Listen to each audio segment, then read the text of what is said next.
जी नमस्कार, मैं हूं विपुल कुमार और आप देख रहे हैं सूर्य विहार डिजिटल न्यूज। शिक्षा विभाग के अपर मुख्य सचिव के पाठक और पटना के डीएम चंद्रशेखर की विवाद के बारे में आपको पता ही होगा। आप के पाठक के अंदाज से वाकिफ हैं, लेकिन उनके अंदाज को अगर किसी ने चैलेंज दिया तो उस व्यक्ति का नाम है पटना डीएम डॉक्टर चंद्रशेखर ने उन्हें खुला चैलेंज दिया और कहा कि पाठक जी, आप चाहे जो भी फरमान जारी कर लीजिए, मेरा अधिकार है धारा 144 लगाना, क्योंकि संविधान ने जिलाधिकारी को ये हक दिया है और नियम संगत तरीके से हम धारा 144 लगा रहे हैं। आप रोक कर दिखाइए। अगर धारा 144 का उल्लंघन कोई आपका शिक्षा अधिकारी करता है और स्कूल हेडमास्टर करेंगे तो एफआईआर दर्ज करेंगे और 6 माह के लिए जेल भेज देंगे। डीएम ने जब सख्त रूप अपनाया तो पटना के डीओ और स्कूल हेडमास्टरों की हवाई उड़ने लगी। यही नहीं, शिक्षा निदेशालय के बड़े बड़े अफसरों की हाड़ हिलने लगी कि एक जिद की वजह से दर्जनों लोगों पर एफआईआर हो जाएगा, नप जाएंगे लोग। और इसमें डॉक्टर पटना डीएम के हम लोग कुछ नहीं कर सकते, क्योंकि वो नियम के तहत धारा 144 लगाए हैं और धारा 144 का किसी ने उल्लंघन किया तो अधिकारियों पर भी धारा 188 के तहत कार्रवाई होगी, एफआईआर हो जाएगा और 6 माह जेल जाना पड़ जाएगा।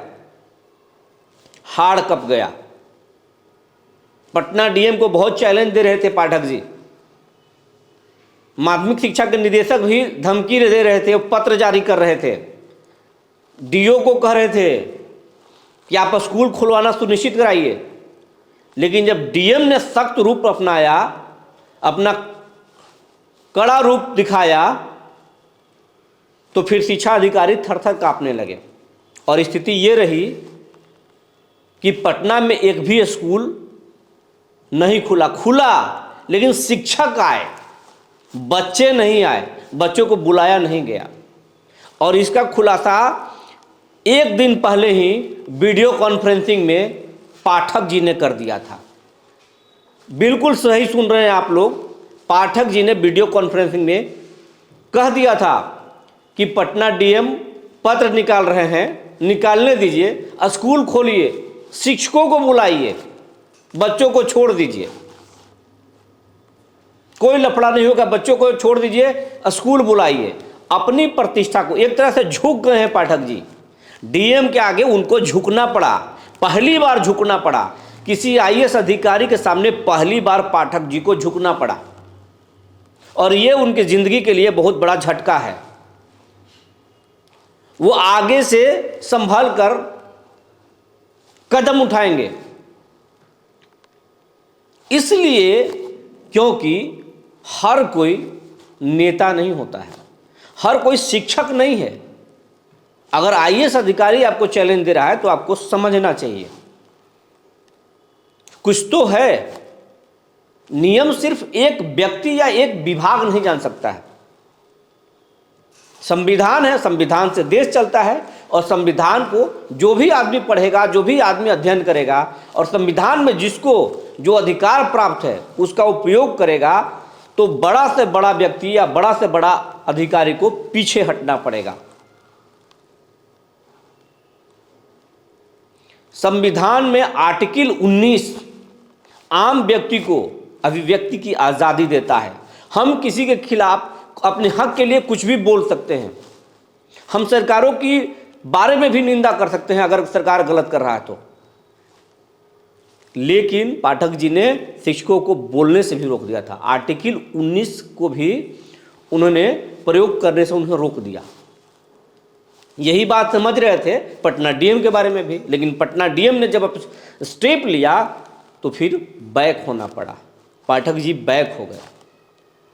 अब पाठक जी से अपील है, बच्चे बीमार पड़ रहे हैं, अलग अलग जिलों से तस्वीरें आ रही हैं, वीडियो आ रहा है बच्चों को बीमार पड़ने का, वह स्कूल में बेहोश हो रहे बच्चे।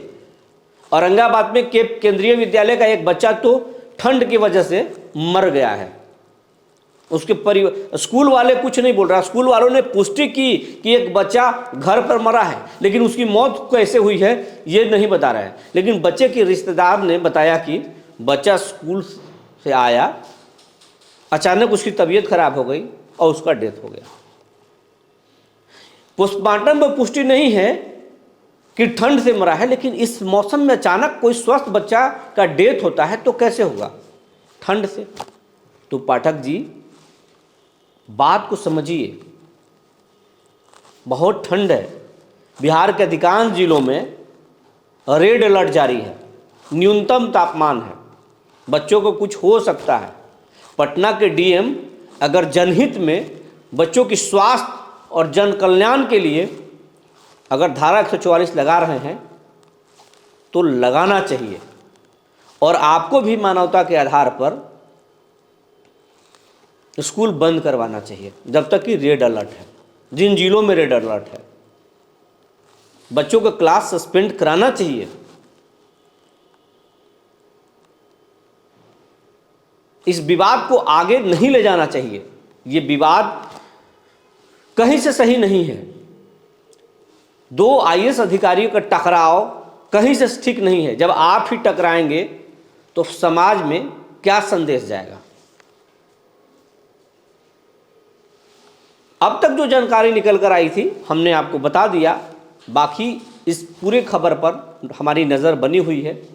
शीतलहर और के पाठक और पटना डीएम के जो विवाद चल रहा है, इस पर हमारी लगातार पैनी नज़र बनी हुई है। इसमें जो भी जानकारी निकल कर आएगी हम फिर आपको बताएंगे। तब तक के लिए धन्यवाद।